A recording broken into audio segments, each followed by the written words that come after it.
Opinion Trump vs BRICS Round 2 begins in a world no longer willing to bow. With his Sunday night proclamation on Truth Social, "There will be no exceptions," U.S. President Donald Trump reignited his personal and political war with BRICS.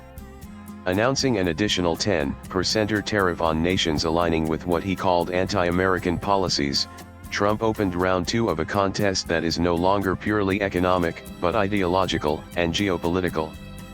His declaration, vague and unsubstantiated, follows a familiar script: make noise, intimidate, and impose economic punishment to reassert U.S. dominance. But the world Trump imagines, a world where countries quake at the mention of American tariffs, is vanishing fast. The BRICS bloc, long dismissed by Western analysts as a talk shop or paper tiger, is slowly but unmistakably coming of age. And it is doing so in direct response to actions like these. Trump's tariff threats, a boomerang strategy. Trump's economic nationalism is nothing new. In his first term, he applied the same tactic against China, the European Union, and even Canada and Japan, countries traditionally viewed as allies. But while he managed to extract some concessions, his trade war with China left global supply chains bruised, inflationary pressures high, and the American consumer footing the bill. It did not succeed in rushing U.S. manufacturing or taming China's ambitions. Now, his attempt to use the same hammer against BRICS is not only outdated but counterproductive. In threatening BRICS with a 100% tariff 6 months ago if they dare challenge the dollar's supremacy, Trump may have done more to accelerate de-dollarization than any summit or policy paper could have.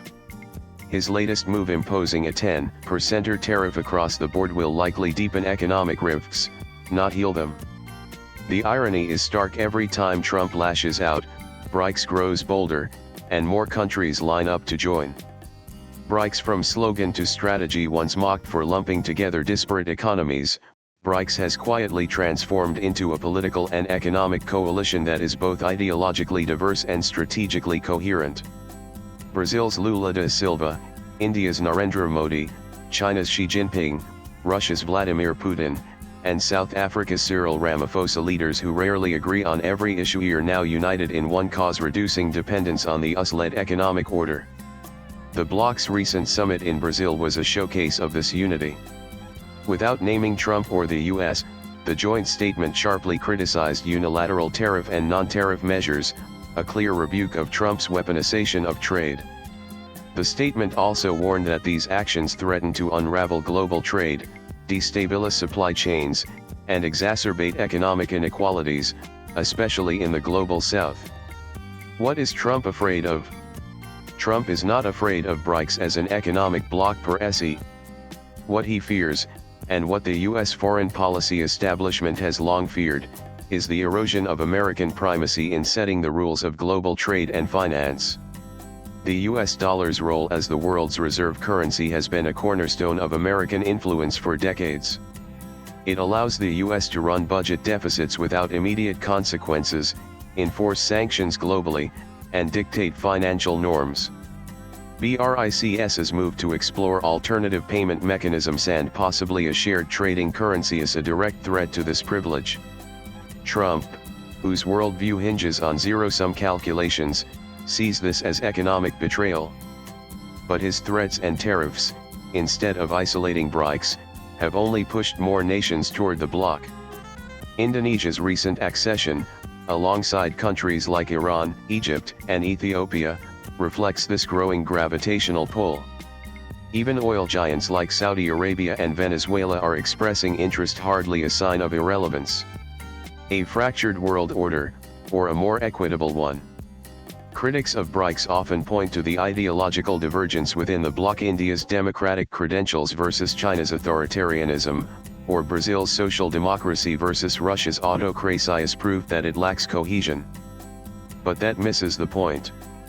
BRICS does not aim to create a unified political ideology. Its coherence lies in its shared demand for multipolarity and economic sovereignty. Moreover, the Global South's enthusiasm for BRICS reflects a deeper truth. For decades, institutions like the IMF, World Bank, and WTO have failed to represent the interests of non-Western nations. BRICS, with its emphasis on development banks, local currencies, and mutual respect, offers an alternative that resonates.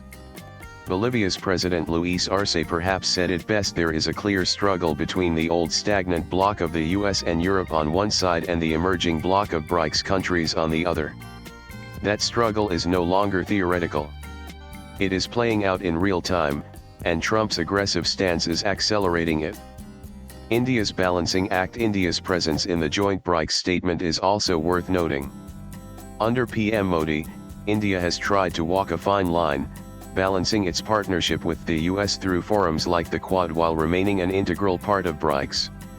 Yet New Delhi's decision to co-sign a document implicitly criticizing Trump's tariff war signals a growing discomfort with Washington's unilateralism. As the world's most populous democracy and fastest-growing major economy, India stands to benefit from both worlds, but not if forced to pick a side. The statement's reference to the terrorist attack in Jammu and Kashmir is another sign that BRICS is trying to reflect the concerns of all its members, not just its loudest voices. That alone may be why countries as diverse as Kazakhstan, Nigeria, and Thailand are queuing up to join. Conclusion: the world is watching and moving on. Trump's threats may sound strong, but they increasingly echo into a vacuum. The world is watching him not with fear, but with exasperation. His reliance on tariffs and bullying no longer intimidates, it galvanizes. BRICS, in response, is no longer a collection of nations looking for a seat at the table, it's building a new table altogether. Swipe left for next video. Round 2 of Trump vs. BRICS has begun. But unlike the last time, the fight is not one-sided. The battlefield is bigger, the players more numerous, and the outcome far less predictable.